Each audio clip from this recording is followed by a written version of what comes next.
Vincent Vollachia is one of the most fascinating characters in ReZero.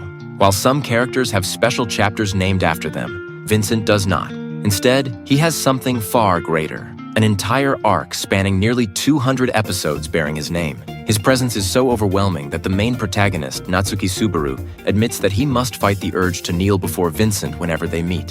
Vincent is a man who uses people and non-human entities to further his own goals. What makes him truly interesting, however, is that despite being the epitome of his nation's ideal, a country where the strong trample the weak, he isn't satisfied with the way things are. This is why he takes it upon himself to change the system that governs the world around him. It's a task that, while not easy, isn't entirely impossible. However, he soon realizes that even if the country can change, he won't live to see that future. He will die before it happens. Far from despairing, he accepts this fate and ensures that everything is in order. Not only so his nation can keep functioning after his death, but also so his dream can become reality. In this video, I won't be providing a deep analysis of Vincent Vollachia. Although I've read all the novels about him, I don't believe I have the theoretical foundation to fully interpret the Emperor's mindset and actions. Think of this as my personal, imperfect interpretation of him instead. As always, I'd like to thank Marcos Chan for supporting the English channel and my donors on the main channel. You are the reason why making YouTube videos is still worthwhile for me. Welcome to the most fascinating character in ReZero. Vincent Vollachia wasn't always called that. Originally named Vincent Abelix, he was the heir and one of the 67 children of Drizzt Vollachia, the previous emperor. However, being the son of such a powerful figure came with more disadvantages than advantages. Assassination attempts and conspiracies to kill one of the emperor's children were a daily occurrence, and they didn't stop even after Vincent took the throne. You may wonder why his father allowed all this. The answer is simple. The empire is ruled by the strong. If you can't defend your lands from those who come to plunder them, then you deserve whatever happens. The cruelest part, though, was that it wasn't just enemies of the family who hunted Vincent. His own relatives did as well. Many were eager to sell out to the highest bidder or simply waited for the heir's death to advance their own agenda. Remember those 66 siblings Vincent had? Well, all 67 children would eventually fight for the throne. If you could eliminate a future rival before the competition began, even better, because who knows how dangerous they might become later on. Vincent grew up in this ruthless environment. Surviving his first 10 years was no easy feat. He constantly relied on body doubles, children who looked like him, to increase his chances of survival. When that wasn't enough, he disguised himself as a girl to avoid being recognized. Even when spending the night elsewhere, he never used the room prepared for him. He always chose another, suspecting that it might be a trap. If you think that sounds borderline psychotic, wait until you hear this. Vincent developed the ability to sleep with his eyes open. His refusal to let down his guard was absolute. Even while resting, he would close one eye while keeping the other watchful. This was his childhood until one day, while overseeing the administration of a city, he encountered a Sin archbishop, Regulus Corneus, who was looking for some things in that place. During that crisis, Vincent immediately took command, desperately trying to minimize casualties. Kurgan, the multi-armed warrior whose corpse later fought Garfield in Season 3, witnessed this act.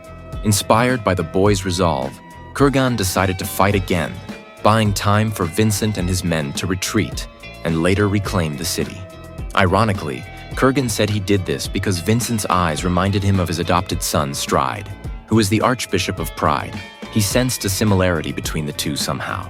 Little did he know that soon after, Vincent would find Stride's diary and, upon reading it, grasp truths that few in this world could ever understand. We can't be sure whether the diary shaped the man we know today or simply sharpened his already cold and calculating outlook. Either way, it was a turning point in his life. Soon after, Vincent Abelix purged his family, eliminating not only his rivals, but also the families of those who had conspired against him. At just 13 years old, he became the head of House Abelix. While surveying his lands one day, he met Chisha Trim, the man who would become his right-hand man. The two immediately recognized each other's worth and began working together. Chisha served as his strategist during the brutal one-year struggle for the throne. Although Vincent started out as the favorite, the rest of his siblings, including Priscilla, formed a secret alliance to take him down.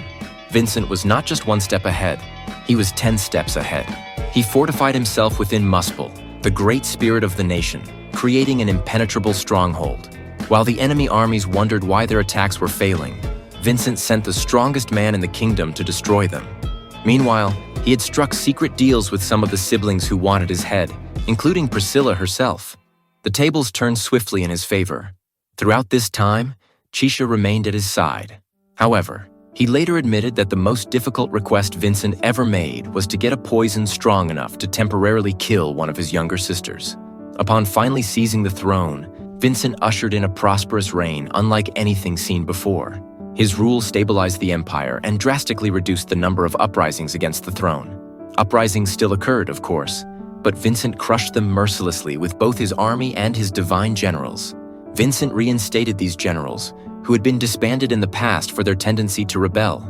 He did so not out of pride or vanity, but because he was preparing for a time when the empire would need to defend itself after his death. Among his reforms, he introduced meritocracy. Though he embodied the empire's ideals to the extreme, he despised its methods. Because he was both strong and cunning, he had the power to reshape his nation's ideological foundation. Without those qualities, such a change would have been impossible. Still, Vincent knew that sudden reforms would not be welcomed. With little time for gradual change, he forced destiny's hand. Many of his schemes seemed contradictory. For instance, he staged coups against himself and sabotaged his own plans. In one side story, Reinhard, Julius, and Felix witnessed a coup that nearly cost Vincent his life. They later discovered that the emperor had orchestrated it to create the conditions for a peace treaty with Lugunica, a treaty that was only approved by the people of the empire due to the exceptional circumstances of the event. Otherwise, it never would have gone through. Vincent also stirred corrupt nobles into rebelling, not to show off his strength when crushing them, but because it was the most effective way to expose their crimes, far more than any trial or investigation ever could. Another fascinating detail about Vincent is that he despised torture. To him, information extracted through fear was worthless. While he would resort to it if absolutely necessary, his methods were so effective that he never had to. His perspective on women was equally unusual for a medieval setting. Guided by meritocracy, he saw no difference in utility between men and women. He chose the best person for the job, regardless of gender. This became clear when someone suggested in one novel that dressing as a woman was shameful. Vincent replied that there was nothing shameful about it. After all, disguising himself as a woman had once saved his life. So thinking otherwise would be like going against the emperor's will. I know it's not a big deal, but Vincent's comment still caught me off guard. Perhaps the author included it because the emperor would soon be cross-dressing with Subaru for a military operation. Either way, it's a funny little anecdote. Now let's return to the main topic. During his 7-year reign, Vincent sought to eliminate those who abused their power and cared only for themselves. He judged people not by their strength, but by what they could contribute to others. One notable example of this was his influence on Gustav, the governor of Gladiator Island. Unlike his kin, Gustav, a warrior of the multi-armed tribe like Kurgan, preferred books and intellectual pursuits over combat. When his village was attacked, he fought but was quickly overpowered until Vincent and his men intervened. Any other emperor would have killed Gustav for his weakness, but Vincent was different. He understood that Gustav wasn't cut out for war. Seeing that Gustav was better suited for other things, Vincent not only gave him the chance to speak out and take revenge against the man who attacked his homeland, but also offered him a position that required integrity and meticulousness. That's how Gustav became the ruler of the island I mentioned in my video. He always wondered why the emperor had shown such a peculiar attitude toward him, a nobody. Ultimately, the emperor's act not only saved a life, but also shaped a man who, inspired by this new way of life, began to advocate for a different way of being, one that challenged the empire's ideal of strength, yet remained effective. As Vincent prepared for the great catastrophe, he learned of the observers and stargazers. With their foresight, he could predict natural disasters within the empire. However, he also realized that these events were inevitable. He could only lessen the loss of life, not prevent it. Knowing he would not live to see the future, he made preparations for what would come after his death. But before it was over, he was betrayed by his right-hand man, Chisha Gold. A little before the day of his supposed death, Vincent barely escaped, retreating to a hidden refuge he had prepared long ago. There, with tools and weapons set aside for this possibility, he began planning how to reclaim his throne. It was during this desperate exile that he met Subaru, who had also been forced into that desolate place.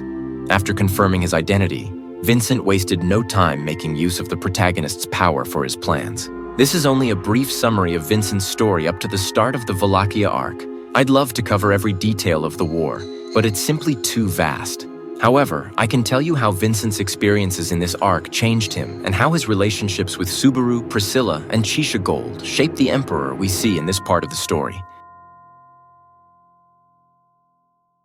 The Emperor has an interesting relationship with Subaru. The two have a very peculiar dynamic. Vincent is stoic and always maintains his facade, while Subaru is, well, he's very Subaru. Despite their differences in attitude, they don't despise each other in the end. Instead, they come to understand that no matter how strange or cruel the other's actions might seem, their methods sometimes work. Later, when Vincent speaks with a pair of siblings, he realizes that his usual approach won't work. He begins to consider acting differently, putting aside some of his stoicism to genuinely try to understand others, much like the protagonist. Vincent's distaste for Subaru mainly stems from his irrational behavior in critical moments. Vincent is rational to his core, so he can't fathom why someone with such great achievements would choose to save those he hates.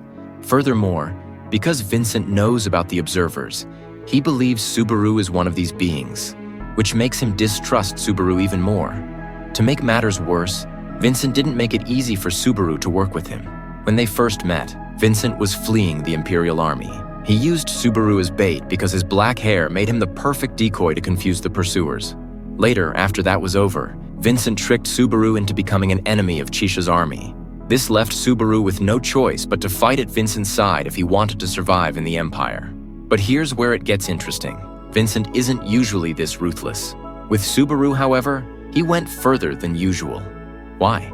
As I've mentioned in other videos, Vincent knew about Subaru's ability to redo things. He deliberately made sure Subaru hated him because he wanted Subaru to despise him enough that he wouldn't try to save him when the time of his death finally came. From Vincent's perspective, that was the logical decision. But logic doesn't apply to Subaru. When the decisive moment arrived, Subaru refused to let Vincent die and chose to save him instead. For Vincent, being saved unleashed a torrent of emotions. His entire plan had been built around his death, yet here he was, alive, without knowing what to do next. Subaru, for his part, didn't know what to say either. The scene in which the two characters drop their facades and confront their feelings is one of the best chapters in the novel.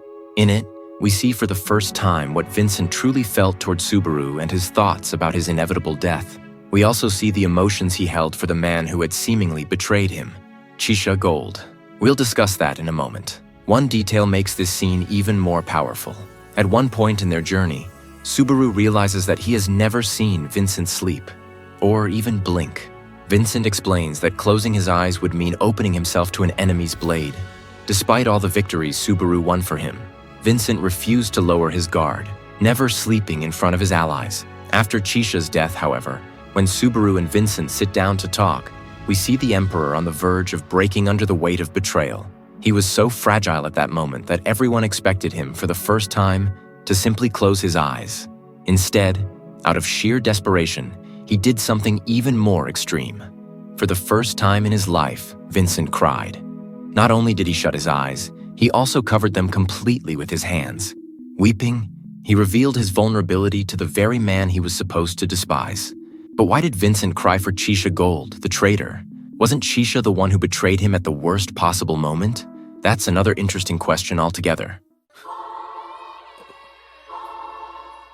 Chisha Gold did not always go by that name. His original name was actually Chisha Trim. However, when he began serving Vincent, he asked Vincent to change his name so that no one could trace him back and endanger his family. I find that rather ironic. Chisha was just a random peasant cast out by his family because of personal issues, while Vincent had to kill his entire family to protect his position. Despite this strange parallel, both cared deeply about their families in their own ways.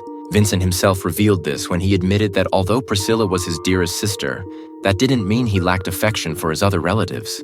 Perhaps that's why Vincent was so intrigued when Chisha asked to become Chisha Gold to protect his family and erase his origins. Deep down, Vincent also valued his kin in his own way. But let's not get ahead of ourselves. On the day they first met, Vincent's carriage got stuck in the mud. The peasant Chisha offered to help push it out. After changing the wheel, the Emperor asked Chisha if he would serve him. Chisha agreed, so Vincent asked another question. 제샤トリム貴様は俺のために死ぬことができるか。 Fearful and hesitant, Chisha said no. But for Vincent, that answer was enough to take him on as his retainer. From that moment on, Vincent cultivated Chisha's intellect by giving him countless books. Chisha already had a solid foundation, so it wasn't hard for him to meet his lord's expectations. Later, during the war for the throne, Vincent asked Chisha for a favor, a difficult one, to find a way to save Priscilla from the royal selection process. It was no easy task, but Chisha managed it. Once they were ruling the nation, Chisha realized the truth behind the observer's prophecies. Like Vincent, he understood that these foretold catastrophes would occur no matter what they did. The best they could hope for was to lessen their impact. So, when Vincent informed him of his inevitable death, Chisha was speechless. Unlike the emperor, who had resigned himself to his fate, Chisha refused to stop searching for a way to save his master. From the very beginning, Vincent's plan had been to raise Chisha to be as intelligent as he was. That was why he educated and molded him. Chisha did indeed grow into someone with a mind sharp enough to rival the emperor's. Vincent's original plan was for Chisha to use his shape-shifting ability to take his form after his death and continue ruling in his place. However, Chisha rejected this plan. Not out of defiance, but because it troubled him that the man who had saved him and given him a life had resigned himself to death. Knowing he couldn't convince Vincent otherwise, Chisha crafted a plan within the emperor's plan. After speaking with one of the observer's servants, he discovered something crucial. While Vincent's death was indeed foretold, the prophecy had not specified which Vincent had to die. If Chisha were to transform into Vincent, perhaps he could take his place. So, when the time of the prophecy drew near, Chisha staged a coup d'etat, and just like that, his story intertwined with Vincent's. Weeks later, after Subaru's schemes restored Vincent to the throne, the two men finally faced each other one last time. Vincent was bitter and disappointed, convinced that Chisha had betrayed him. However, he kept his emotions under control. When Vincent confronted Chisha and asked if the rebellion had achieved his goals, the supposed traitor replied that he had not yet obtained what he truly desired. This unexpected answer caused the emperor, for the first time in the story, to close his eyes. What could Chisha possibly want that the empire could not grant him? Disguised as Vincent, Chisha told the emperor that his only mistake had been failing to see the big picture, that no matter how brilliant he was no warrior. Then, closing the distance, he struck the emperor, who had removed the mask concealing his identity. Just when it seemed Chisha was about to kill him, he instead placed the mask back on Vincent, wearing a strange smile the whole time. At that very moment, the great catastrophe began. A light descended and struck down the Vincent Vollachia in the room.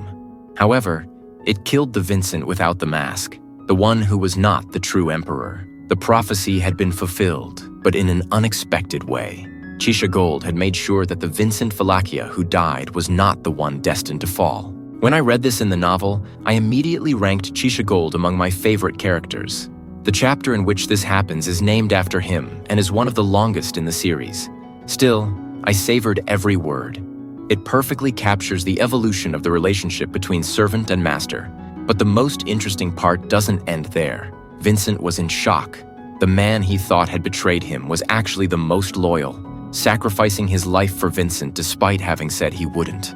This is why it was such a brilliant decision to have Vincent confront Subaru emotionally right after Chisha's death. In that moment, we see Vincent processing feelings he had never allowed himself to face, this time in front of Subaru, the man who had stood by him through it all. In the heat of the argument, Vincent lashed out, demanding to know why Subaru hadn't saved Chisha despite all his power. Overcome with grief, Vincent closed his eyes completely, shutting out the world. It was then that he realized he had never prepared for this. He had spent his entire life bracing himself for his own death, but had never prepared for the death of someone dear to him. The bond between Chisha and Vincent didn't end there, though. They had one last exchange, though this time it was one-sided. Remember when I mentioned that Vincent began to recognize Subaru's unorthodox approach as effective at times? That realization came after he spoke with Flop and Medium, two important characters in this arc.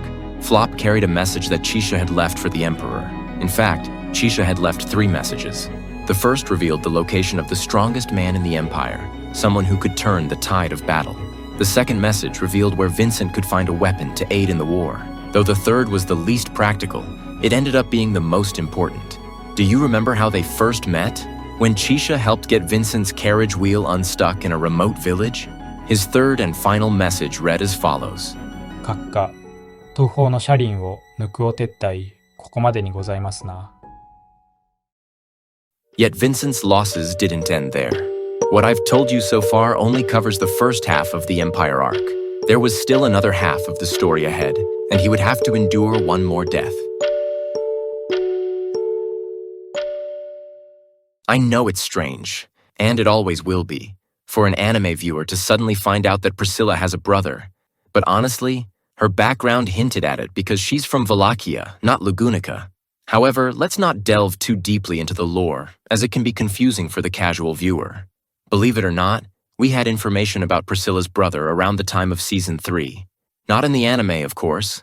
Despite White Fox's love for the series, they simply can't adapt everything from the novels. However, in some side stories set during that period, Priscilla references a tale about a war among siblings. In the story, the eldest brother faces off against all his siblings just to protect his younger sister. At the time, it seemed like just another random story. Now that we know Vollachia's royal succession involves a massacre between siblings, however, it's clear that Priscilla had been foreshadowing how she survived the bloodbath. I recommend reading The Scarlet League. It's one of the most beautiful side novels in Re:Zero. Getting back to the point, I think much of Vincent's hatred for how his nation operates comes from Priscilla. It's not that he hates her, quite the contrary. Subaru even calls Vincent a siscon, meaning he loves his little sister too much. Yet when the great catastrophe unfolded and the empire was ravaged, Vincent paused, looked at the destruction, and said, よ神ども、幸せか？愛し合うより殺し合いが。 In Wallachia, it's common to say that the strong are like wolves and dictate the flow of life. The nation's symbol, a wounded wolf pierced by a sword but still fighting, embodies this idea. While I'm not suggesting that Vincent's words have some profound hidden meaning, they perfectly align with his view of the empire at that moment. The nation's obsession with strength above all else is precisely what put Vollachia in such a disastrous state. In the emperor's eyes, this was something that had to change, and he had the strength and conviction to do so. The empire's ideology drove many to target Vincent during his childhood and bred corruption in places of power. More than independent strongmen, Vincent valued individuals strong enough to care for others, not unconditionally, but within a fair system of rewards and punishments. One reason Aldebaran was able to help Subaru during a critical moment in the Empire arc goes back 8 years before episode 1 of the anime. Aldebaran had once done Vincent a favor, and when the Emperor owed him a reward, he repaid it by sparing his life at that moment. But I'm getting sidetracked. Though Vincent longed to change his nation's way of thinking, he knew that true change is gradual. He dedicated much of his reign to gathering people who shared his ideals. That's how he came to know Chisha, Gustav, and Zerk. They were all complex in their own way, but at their core, they supported and embodied their lord's ideals. That's why Vincent didn't have much trouble bringing them to his side when the time came to reclaim his throne. Vincent truly wanted vengeance against the way of life that stole from him the chance at a normal existence, one where he could openly cherish his sister without constantly lowering his guard in a land that dismissed such feelings as weakness. Because of this, some believed that Vincent had orchestrated the rebellion against him, that he didn't intend to destroy the nation, but rather to dismantle its ideology of the strongest rules. They theorized that he wanted to rebuild Vollachia with a new doctrine he could embrace and pass on to future generations. Of course, we now know that wasn't the case. In a way, though, something like that did happen. Vollachia reclaimed its lands, but at the cost of terrible destruction and countless lives. Still, the key figures who emerged victorious shared the current emperor's ideals. Could this new leadership help Vincent mold the future he dreams of? I believe they can. I was about to end the video here, but there's one last thing I want to mention. It might feel slightly out of place, but it's about Priscilla. I think her final words to Vincent and Subaru are worth remembering. Although her messages were directed at them individually, they ended up resonating with each other. When she was about to die, Priscilla was the only one who knew she had only a few hours left. She refused to tell anyone until her final moments. Being fully aware of her imminent death, she chose to share a few final words with the people she cared about most. She also left a message for Aldebaran, but it's not relevant to this video. She teased Vincent first, scolding him for being too busy with the Empire's reconstruction to spend time with his beloved younger sister. Of course, she said it in jest. But what wasn't a joke, and what will likely haunt Vincent forever, was this. 神聖ボラキア帝国第717代皇帝ヴィンセント・ボラキアか。御身が手に疲れたこと、心よりお祝い申し上げる。Her congratulating Vincent on his ascension nearly a decade later was no coincidence. Technically, that event had never ended. As long as two siblings were alive, the blood-soaked succession wasn't complete. Now that Prisca is gone, the ceremony has finally concluded, and Vincent has gained unparalleled legitimacy and powers as the rightful successor to the throne. It feels almost like fate was mocking him. Vincent was a man who would have sacrificed himself for his loved ones, but now fate had twisted it so that they were the ones sacrificed for him. And with every loss, his resolve only grew stronger to achieve the goals he had once begun for the sake of those who were no longer by his side. Personally, I believe Vincent already knew his sister was going to die. The novel hints at it earlier. That's why, during their final conversation, he confessed to Prisca that she was the only person in the world with whom he could let go of his constant distrust. Tragically, the Emperor revisited the subject of his sister's death later when Subaru unwittingly brought it up. Subaru quickly apologized, saying it wasn't his intention, but Vincent asked him what her final words had been. If they were insults or curses directed at Subaru, Vincent said he would help carry the burden. However, if they were words meant only for Natsuki Subaru, there was no reason to share them. Subaru replied that Priscilla had told him he was a great and true knight. Vincent replied that those were his sister's genuine beliefs, and that Subaru should live by them. Overwhelmed, Subaru wept. As he lowered his head, Beatrice noticed something no one else did. For the first time ever, the Emperor wore a satisfied smile. She instantly realized this was a side of Vincent he would show no one else. Currently, Vincent is focused on rebuilding his nation. According to the author, he will eventually return and play a role in key future events. What event will demand the Emperor's return? Most likely, it will be one of the 4 great catastrophes that will strike the world of ReZero, a topic I've already covered in another video. You can check it out on screen.